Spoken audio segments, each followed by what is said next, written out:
Everybody, how are we? My name is Unicorn Pondu. Welcome back to another video. Thank you for skipping yesterday, but honestly, do you blame me? Besides that though, Chantal uploaded another video and it's titled, quote, travel from Damascus, Syria to Doha, Qatar, storytime vlog and lunch. So we're just getting everything, and I've heard it's not super great and has a lot of bad acting, and I'm so excited. So with that said though, let's see what Chantal has to say today, shall we? Hello, foodie beauties. Hi guys, welcome back to another video. Enjoy some clips from my trip from Damascus, Syria to Doha, Qatar. And she's already ruined it. We did not sign up for him. And the full details and story of the trip coming up right now. It's a bunch of random clips she decided to throw together. I don't really have much to say other than that.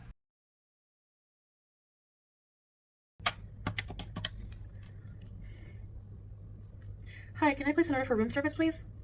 Can I have your turkey and cheese club sandwich with fries? Oh girl, give us nothing. I've seen better acting in adult entertainment to keep it PG. Anyways, I mean, am I wrong though? Am I wrong? Ooh. That is one of the most basic things I've ever seen. It looks good, but an ooh, ma'am. Okay. Okay guys, I'm wearing a mic because... Oh boy, so I thought people were editing photos on Twitter earlier today. Unfortunately, no, they are 100% real. That is what she looks like in her own video. Also, the next video is going to be why I came to Qatar, because you can't do the absolute bare minimum and, you know, help your husband with something. No, babe. I'm kind of far from my camera, but look at this. Club sandwich. Now there's no bacon. They probably could put some turkey bacon or something if they wanted. Bismillah, I'm so hungry. If they wanted to, but they didn't. Ice cold, Canada Dry. My mini fridge is really cold. All right, so I'm going to tell you a story time as I eat lunch with you in the hotel. And I'm trying out the room service here for today. I'm going to have lunch with you and let you know how it is.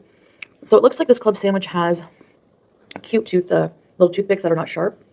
So you're not going to hurt yourself, but those are cute. Some cheese. Oh, there's egg. You know how I feel about eggs, but extra protein. Some kind of like sauce. Oh, don't outdo yourself now. Does it come with meat too? Mayo sauce, lettuce, tomato, and smoked turkey on... They cut the crust off. That's cute. Beauty bite. Who is this? Oh, that's so cute. They cut the crust off anyway. Who is this? That's not Chantal. She really thinks she's just like, oh, I got room service. Where's your room service? Where's your man? Where's your hotel room? Where's your crustless sandwich? That's actually really quite nice.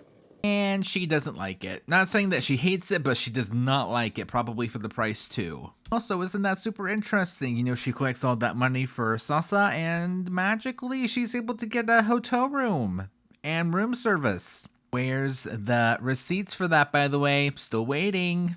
I don't know what kind of sauce they use, but it's really good. French fries and ketchup. You can't go wrong. They're crispy. They're fresh. Excuse me, it's fresh. They're so fresh. And they're salted. So, anyway. So I traveled from Damascus airport to Doha, Qatar. And I have to say that it was an interesting experience getting to Qatar. My next video will be talking about why I chose to come here and the circumstances in my life that led me to come here for a little vacation. Because you were miserable and you magically have the money to do so? Oops, I said that one out loud.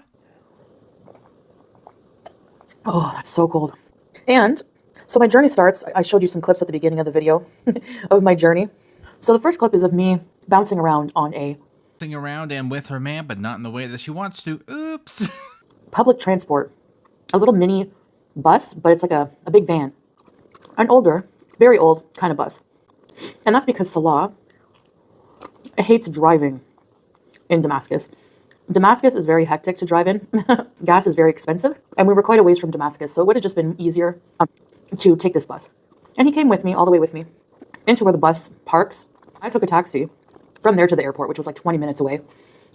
He just paid the guy, spoke to him in Arabic. I didn't talk to the guy the whole way. Language barrier. So, yeah, It would be awful if you had some sort of, I don't know, translation device that could help you with that. When I first saw the bus, I thought it was filling up very quickly. And admittedly, I kind of panicked and was like, oh my gosh, we have to rent a private bus or a taxi or something into Damascus because, you know, I'm a person of big size. I'm not small. Am I even going to be able to fit in this place? And, you know, it was full. We were packed in there like sardines, kind of. But it was okay. Once the van started moving on the highway, the windows were open. It wasn't too hot. Thinking about renting a private, but at that point, just take your car. Just take your car. So that was an experience. It was like a $1, $2 bus into Damascus. The driver wanted to stop for gas, and it was taking a little while to get service. And one guy was getting impatient and just like yelling, and I don't know what he was saying, but anyway, took about an hour and a half. Then my clips you see of, you know, showing Damascus where the bus stopped. As soon as we got off the bus, we were rushed by these men, taxi drivers, wanting us to hire them for a taxi to the next destination we were going. And Salah was like, no, we're not, you know, we did need a taxi, but not right then and there. So we're like, no, it's okay. They're very insistent. As we're walking away, we thought we're out of the thick of it. No, someone rushed over, grabbed my suitcase. Is like, come on, I have a nice car. You need taxi. Come on, and grabbed my suitcase. And they all started, the taxi drivers, I thought they were going to deck each other. They all started fighting with each other. So Salah had to kind of do some conflict resolution. Then we took a walk downtown Damascus, and I really needed some water and something cold to drink. So I got a slush, some water. They got these, they had these big buns you see in my video at the beginning. Salah had that for breakfast. I wasn't hungry yet. You know, I don't get really that hungry on travel day. No comment. My stomach's in knots. So I didn't have that. And I didn't feel like eating like a big hunk of bread. It had like Nutella inside or something else, chocolate. And then we did find a taxi person, a really nice taxi guy to hire. He went back to the bus to go back to where he was going, where he came from, Salah. And I went forward onto the Damascus airport. I don't know what I was expecting. The taxi driver dropped me quite a far away from the door. And he's like, I have to drop you here. I was like, oh, because I was like, I'm kind of far. Like I was pretty far. And so I go to grab one of those carts, and I'm just walking, and somebody runs up to me, this guy, and he's like, what's your name? And I'm like, why? You know? And he's like, he was speaking Arabic, but I ended up figuring out that the cart would cost money. And I didn't have any Syrian money on me. The whole entire thing is slowly starting to sound like her idea, because I don't think Salah will be okay with this, but you know, she always gets her way with him. Like I only had, you know, American money. So I just left the cart and took all my luggage, which was only a carry-on bag and my CPAP and my book bag. I saw on social media, and I heard rumors about the entrance of the Damascus airport having a floor mat with Bashar al-Assad, the former president's picture on it. I thought they were just being facetious. Nope, it's true. And a lot of the time when people were walking in, they would be stomping on it. So that was very interesting to see. The airport was very clean, modern enough, air conditioned. Some places not so much as others, but it's a small airport. And Holy mother of delusional lady, maybe take a look around you and maybe see why that might be. I wish I was this Delulu. I really truly wish I was this Delulu. I would get so much done during my day.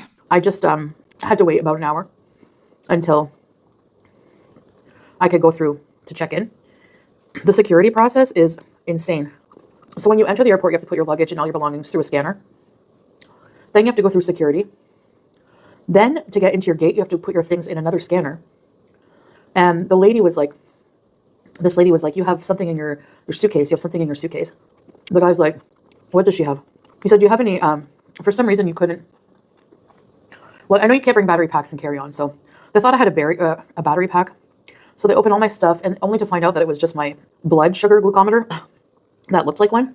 Okay, so as it turns out, when I got to Doha, I did notice that there actually was a power bank stored in my medicine bag that they didn't catch, and I had no idea was even there.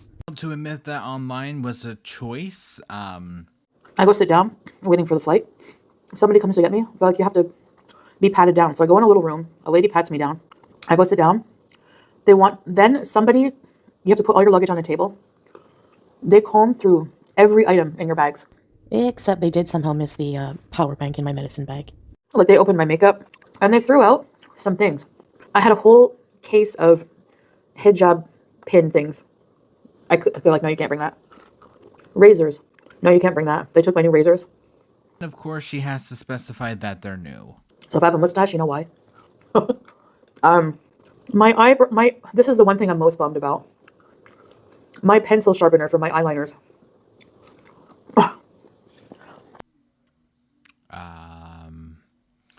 Was it special? I'm not seeing the correlation as to why you would be bummed about that. I get it. Oh, and they shot out my aerosol, my deodorant. I understand why. So I didn't complain, but I've never had to do that anywhere else. And I just wonder maybe why it's different in Syria going to Doha. And maybe it's because Qatar Airways requires the extra security. Maybe because of, the security situation in Syria is more unstable. I'm not too sure. So we're waiting to board. There's this woman that comes in and she's freaking out. I don't know. She's speaking Arabic, but she had, her whole face was bandaged and her lips were very swollen. So it'd been apparent that she probably just had some kind of plastic surgery done. But she wasn't. She was very unhappy about something, and I don't know. But other than that, it was pretty uneventful. It was air conditioned. Can't complain. But the one thing I don't like in any airport, it's not just Damascus. This has happened many places, even Qatar. You have to take one of those little buses to the plane, go up a whole bunch of stairs, and I had my carry-on, which was pretty heavy, so I had to lug that up.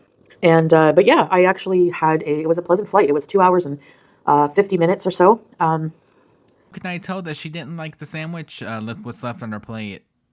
Exactly. I had a seat to myself, like a row to myself. I had no one sitting beside me. As you see in the video, we were served a full meal, despite it being a short flight. I really like the room service food. Maybe tomorrow for dinner, I'll try another dish. This is actually reasonably priced for room service. Look where you are. And also, that is dirt cheap. What do you mean reasonable? That's what I like about Qatar Airways. It's more expensive than a budget airline. Like it's not like it's cheap as Spirit or something like that. But you get good service for what you pay for. You get really good service. You don't have to pay for your luggage extra. I'm not going to lie to you. I'm going to skip around to see if there's anything else worth mentioning because I really don't care, to be honest with you. I don't know. I'm going to try to do some sightseeing. But the purpose of this trip was mostly just to rest. Go somewhere to rest. And yeah, compared to her every day-to-day life, which consists of breathing and blinking and catch up on my rest and avoid complete heat exhaustion over a prolonged period where I'm just like super exhausted from just being super sweaty every day and in the heat and just never properly cooling off. Hopefully it'll start to get a bit cooler. The summer will be weaning off soon into fall. We'll see. And yeah. And by the time I get home, the place should be finished. Salah is updating me every day with what he's doing. He's working hard at just installing things that need to be done in the house and making sure we can live there basically. Me, him, and Juice. So he's not even staying there right now. So I don't want to be in the way, and I don't want to just be left somewhere, not knowing really the language and not relying on spotty internet.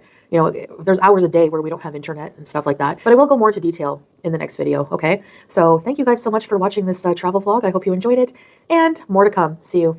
And that was awful fun. So with that all said, thank you all for watching. I will see you guys in the next one. Bye.